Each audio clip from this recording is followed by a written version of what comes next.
Nah, rukun itu artinya komponen, elemen utama, komponen utama. Di sini ada orang teknik, orang IPTN, orang teknik. Nah, mungkin tahu komponennya. Komponen utama itu apa? Gitu. Nah, dalam agama disebut rukun. Kan ada komponen utama, ada komponen penambah, ada aksesoris. Itu fungsinya beda. Kalau komponen utama itu mesti harus ada, tidak bisa digantikan. Itu komponen utama. Misalkan motor, komponen utamanya apa? Pertama mesin, kedua rangka mungkinnya, ketiga apa? Jadi harus ada. Jika tidak ada itu bukan motor. Ada komponen tambahan, ada juga aksesoris. Nah, ini berbeda. Komponen tambahan itu harus ada, akan tetapi jika tidak ada pun sebetulnya tidak apa-apa, akan tetapi mengurangi fungsi, tidak sampai membatalkan fungsi, artinya sampai motor itu tidak bisa berjalan, enggak, akan tetapi mengurangi fungsi. Itu komponen penambah. Ada aksesoris. Aksesoris mah disebut penting enggak, disebut gak penting enggak, akan tetapi pamantes. Pantes lamun motor buligir pasti harus ada bodinya, harus ada joknya. Motor nggak ada jok bisa jalan nggak? Bisa, tapi nggak pantes motor jokan, aya bodian, rangka juga rongkong, kan nggak pantes ya. Nah, saya sedang beranalogi. Kalau rukun itu komponen utama, kalau wajib adalah komponen tambahan, harus ada, akan tetapi bisa digantikan. Ada lagi aksesoris. Kalau aksesoris itu adalah sunnah, penambah value, penambah nilai, sehingga suatu barang menjadi terlihat estetik, bagus, dan sangat bernilai, menjadi mahal, itu karena sunat. Nah, jadi pertama rukun, komponen penting. Contoh dalam Islam, rukun Islam ada 5, bukan berarti Islam itu yang dikerjakan hanya 5 itu. Saya mah yang penting non sholat, puasa, zakat, haji selesai. Enggak, Islam itu banyak. Ibadah di dalam Islam itu banyak, bukan hanya yang 5 itu. Akan tetapi inilah yang 5 itu adalah komponen utama. Hilang satu, maka hilang keislaman, bukan Islam lagi. Walaupun sudah mengerjakan 4, apalagi hanya baru 2 atau 3, sudah 4 saja tapi 1 belum dikerjakan, bukan Islam, atau kesempurnaannya belum didapat dari Islam itu, gitu ya. Nah, ini rukun haji, artinya komponen penting dalam melaksanakan ibadah haji. Di sini dijelaskan rukun haji itu ialah hal-hal yang harus dilaksanakan, ya. Catat, tidak bisa ditinggalkan. Kemudian orang yang meninggalkan salah satu rukun haji yang akan kita bahas kemudian, maka hajinya tidak sah, 1, plus dia berdosa, 2. Jadi ruginya 2. Ya hajinya tidak sah, ya ditambah dosa. Jika apa? Meninggalkan rukun haji. Hanya 1 yang tertinggal saja dari rukun haji, hajinya tidak sah, ya dosa ongkos, gitu. Nah, kemudian serta harus mengulangi hajinya pada kesempatan berikutnya, karena haji tersebut belum menutupi kewajibannya, sehingga diharuskan ia mengulang ibadah hajinya di tahun berikutnya. Tuh, jadi 3 tuntutan gara-gara meninggalkan 1 rukun haji. Inilah pentingnya rukun. Dan perlu dicatat, rukun haji tidak bisa digantikan oleh orang lain dan tidak bisa diganti dengan membayar dam. Artinya kalau rukun haji ya harus ada. Contoh, misalkan di dalam sholat salah satu rukun haji itu membaca Fatihah, ya harus Mau tidak mau, walaupun Bapak Ibu sekalian tidak membaca ayat yang lain selain Fatihah, sah. Tapi walaupun Bapak Ibu sekalian membaca ayat satu Al-Quran dibaca semuanya, tapi Fatihah tidak dibaca, tidak sah. Itu rukun. Jadi tidak bisa digantikan walaupun nah iya mah nonte melaksanakan ibadah haji ka Mekah mah ayeuna mah enakeun.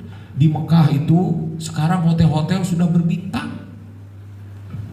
Tidak ada lagi gurun Sahara. Jadi tidak ada kemasakatan atau masakatan naon. Tidak ada kesulitan dalam melaksanakan ibadah haji. Saya pingin hajinya ke Afrika aja. Yang jauh dari peradaban supaya bisa merasakan bagaimana dulu Rasulullah SAW melaksanakan ibadah haji. Bagaimana dulu Nabi Ibrahim berjuang dengan istrinya, dengan anaknya di padang pasir. Misalkannya didramatisir itu ke Afrika misalkan, nggak bisa digantikan. Baik itu dirinya oleh orang lain, apalagi dengan membayar dam. Digantian membeli domba misalkan, nggak bisa. Itu rukun ya. Jadi sampai sini tahu pahamnya definisi rukun. Jangan sampai pabaliut teh nanti, sebab kita akan bahas juga wajib. Ada rukun haji, ada wajib haji. Jadi perbedaannya di sini. Nah, di sini dan di sini nanti. Selanjutnya, Bapak Ibu sekalian, rukun haji atau komponen penting dalam melaksanakan ibadah haji itu yang pertama adalah niat ihram. Sebagaimana ibadah-ibadah yang lain yang ada di dalam Islam, amal-amal yang lain di dalam Islam, semuanya harus diawali dengan niat. Innamal a'malu binniyat. Sesungguhnya sahnya amal-amalan itu tergantung niatnya. Jadi jika kita ingin melaksanakan ibadah haji, yang pertama harus niat ihram ya. Nah, apa itu niat? Niat itu artinya qasdul fi'li muqtaronan bi fi'lihi. Artinya bermaksud mengerjakan sesuatu sambil diawali pekerjaannya. Kalau dalam bahasa Indonesia, niat itu artinya rencana. Saya mah berniat kalau punya uang mau sodako, mau memberikan Pak Ustadz sarung misalkan, baru rencana, uangnya belum punya, saya berniat kan gitu. Tapi kalau dalam bahasa Arab, niat itu ialah bermaksud mengerjakan sesuatu sambil memulai dari pekerjaan awal. Jadi bukan wacana, tapi sebutnya tenawan, langsung bekerja.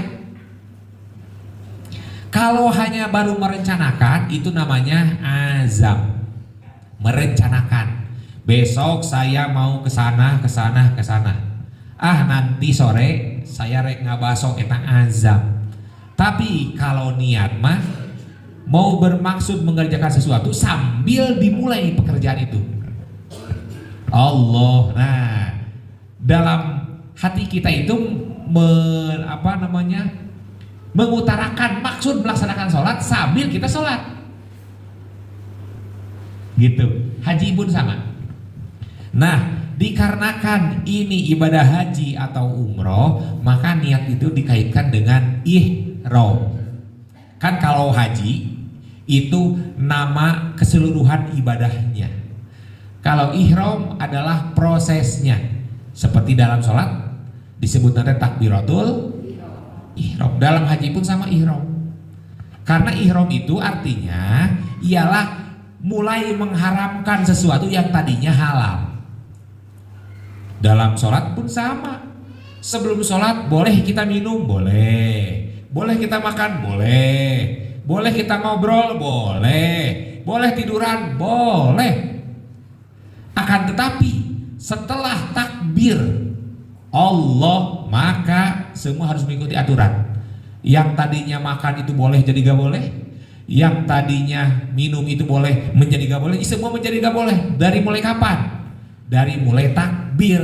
Sehingga si takbir itu disebut takbiratul ihram.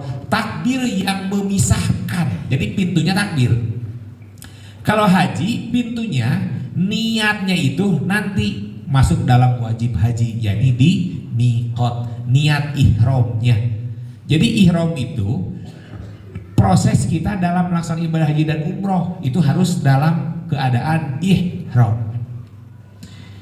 Supaya tidak bingung nanti pas terkait miqat, jangan terlewatkan nanti di wajib haji yang pertama ya.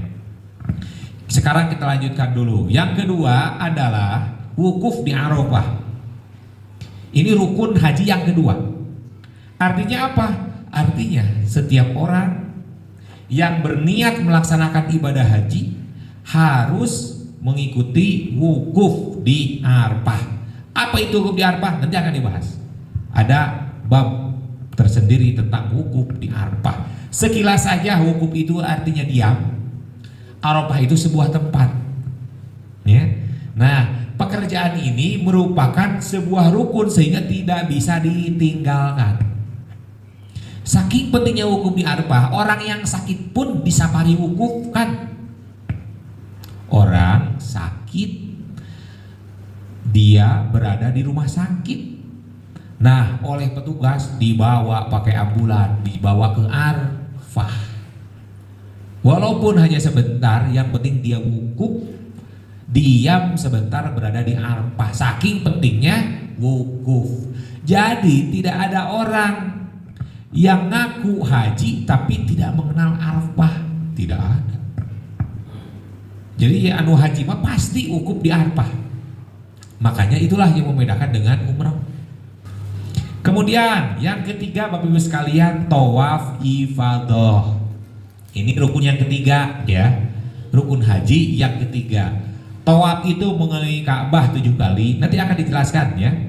Nanti akan dijelaskan lebih lanjut. Akan tetapi ini sekilas saja. Tawaf itu mengelilingi Ka'bah 7 kali. Kalau ifadah itu ialah rukun haji. Artinya tawaf sebagai rukun haji. Karena tawaf itu banyak. Ada tawaf ifadah, ada tawaf umroh, ada tawaf sunat, ada tawaf nadar, ada tawaf kudum, ada tawaf wada. Banyak. Nah, padahal pekerjaannya sama. Gitu.